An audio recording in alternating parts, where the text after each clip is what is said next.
Hi guys, Matt here from paultan.org. We have just seen the official rollout ceremony of the Mazda CX-8 CKD. That's right, the Mazda CX-8 is now made here in Malaysia, in Kulim, Kedah at the Innokom plant.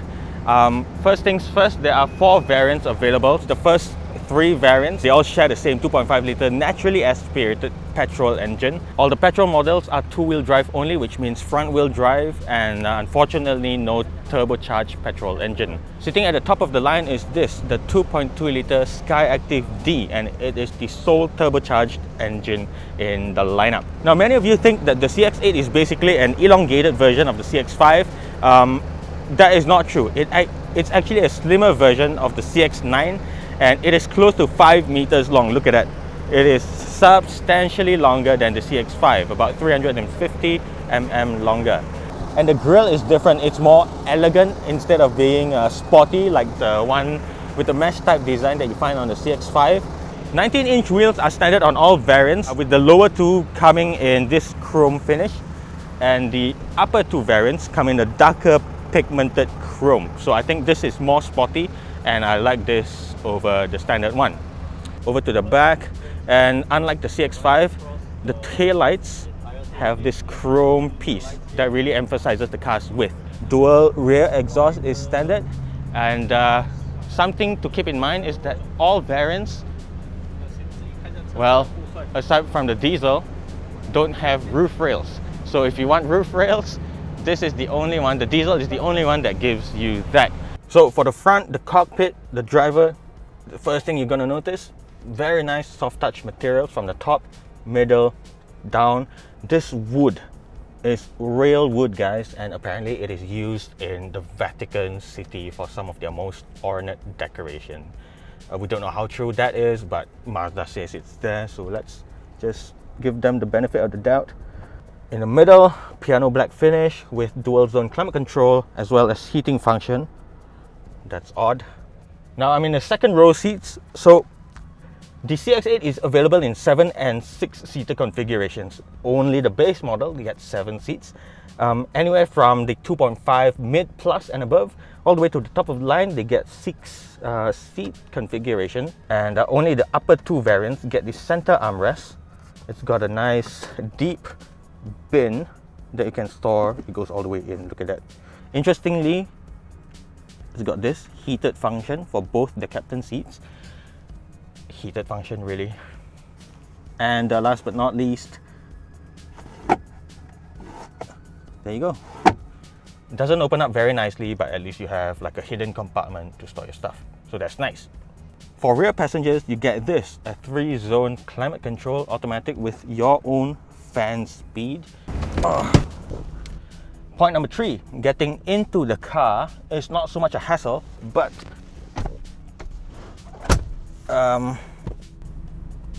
okay, this is how much leg room there exists in front of me.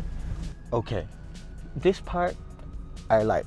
Not too bad, definitely better than the X-Trail, maybe even better than the its direct competitor, I think, the Santa Fe. But having said that, the third row has no air vents, so you're going to rely solely on that 2 little vents out there to keep you cool in hot Malaysian weather, and I don't think it's doing me very well. Okay, with that out of the way, I'm going to take you through some of the things that I like and some of the things that I don't. And keep in mind also, Mazda has been bandying the word premium out and about, so let's see if the CX-8 has what it takes to be a premium car. So let's start with the things I like. Now, I like this front look. I like how this 3-dimensional piece really looks like from the side. I think it's very menacing. I like the rear end design of the CX-8, very regal, very muscular and athletic. For a car this size, this is a win. Another thing I like is the seats. They are Napa leather, very comfortable, and if you're looking to buy the CX-8, the Napa leather is where it's at. And the last thing I like is how neat the whole cabin looks. Now for the things that I don't like, starting with the floor mat. I mean, guys, if you want to be premium, at least use proper coil mats with, you know, the thread that goes around that looks and it doesn't end just here. Ah man, this is not premium at all, and the design is so tacky. It's like, I don't know man, but you know what the saving grace is? A Mazda badge in the middle, as if that makes it any better. Point number 2, this thing right here, this is actually the anchor for the seat belt. I mean guys, could do a lot better than that. That looks like an afterthought. Could have been hidden somewhere down there, you know, make it look a bit neater, but what's that? And last but not least, the thing that I dislike the most is the keyless entry system. Look at that. One button to lock and unlock. How very premium, guys. This is not premium at all.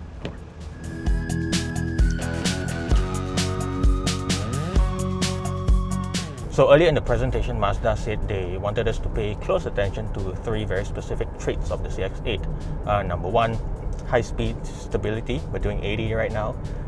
Not much to say about it, but I'll get back to that later. Number 2 is how it corners in the bends, which is something I don't think we'll be able to exploit today, so maybe in future review. But right off the bat, I realized, and this is the 3rd point that they asked us to pay attention to, is NVH. So they've put a lot of insulating materials around the car. The roof also gets its own, it feels very thick, the layer of insulation right here. You can't feel it through the, you can't feel the metal, the roof. And I think this really results in a very quiet cabin. I'm doing 60 kilometers per hour right now. I can barely hear tire noise, which is very notorious, a very notorious Mazda trait. They've improved on that. I'm going through yellow lines here on the road. I can barely hear it. Cars passing by, barely any sound. And overall, I think it really is a quiet cabin to be in. Now, I am specifically in the 2.2 liter diesel, the top of the line one with the all-wheel drive system. And this guy is quite potent, 450 Newton meters of torque, and that is nearly double of what the 2.5 liter NA petrol makes. Unfortunately, no sport mode, but if we shift it into 3rd gear, for example, through the manual shift mode here, it's got quite a bit of shove. It's not very well sustained because naturally, fundamentally, a diesel engine doesn't work the way a petrol engine does, but it's very smooth, very linear, and you wouldn't know that it's a diesel engine unless stated. You don't hear the clatter that you typically would, especially in a car, in a diesel car, from the cabin. See, when you rev it, it doesn't even feel like, it doesn't even sound like a diesel car, and that's good. I think the one thing we have to take away from this is Mazda is positioning itself as a premium brand, and as premium brands go, they pay a lot of close attention to passenger comfort as well as NVH. And I think in terms of NVH, they really nailed it, dead on the head. But if you choose to go for the upper 2 variants, the 2.5 two-wheel drive high, as well as the 2.2 diesel, which I'm in right now, the seats, the Napa leather seats, are to die for. It's supple, it's really comfortable, and it was the first thing I realized that made me go wow when I sat in the car. So that's pretty much my first impressions for this car. My personal opinion, I think it is a little bit of a miss that Mazda didn't offer the 2.5 turbo, which is available in the CX-5 CKD as well as the CBU CX-9, because that engine would make more sense in a car this big and this heavy. This diesel, mind you, is close to 2 tons. It's over 200 kilos heavier than the 2.2 diesel all-wheel drive CX-5. Mazda said the availability of the 2.5 turbo, it's available in Japan, but whether or not they want to introduce it here is based on customer demand or feedback or stuff like that, much like what we get with the CX-5 turbo. So yeah, that's pretty much it. Okay, so time for some closing thoughts. Yeah, I've already shown you the car around, inside and out, told you what I like and what I don't like about the car, and also gave you a very, very brief driving impression of the 2.2 liter Skyactiv diesel. I guess in summary, I just want to say that this brings me back to Mazda's point about it wanting to be a premium Japanese brand. They briefly mentioned that their benchmark internally is brands like BMW, like Mercedes-Benz, as well as Lexus and Infiniti. So to make a product like this that feels good and looks good, especially looks good, credit where credit is due. I think Mazda is doing a really good job, but to call themselves a full-on premium Japanese car maker, I have to say they're not quite there yet. So they are in like this transitional period from being a mainstream Japanese into a premium Japanese. So one example that I can give you is perhaps Volkswagen. So some things Mazda really does well.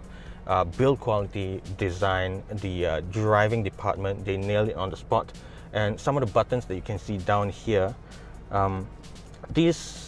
this high quality build it's not just reserved for cars like the CX-8, the CX-5, the CX-9. In fact, it trickles down to the new Mazda 3, the Mazda 2 facelift, and these are tangible quality materials that you can actually lay your hands on and feel the difference. So in terms of premiumness, I would say they are on the right path. They are on their way to becoming a premium car. It's just that when they can get over the small niggles like the keyless entry and the seat belt anchor, as well as the carpet is an aftermarket thing, but you know, when they iron all these things out, then I think they can safely call themselves a premium car brand.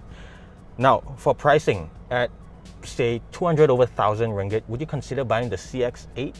And let us know what you think in the comments below. The subject of Mazda being premium is open for debate. I would like to hear what you guys think, your opinions, and please keep it civil, guys.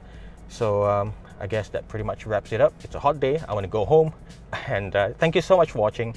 My name is Matt again. If you're new to the channel, please consider subscribing, and yeah, I'll see you guys in the next one. Peace.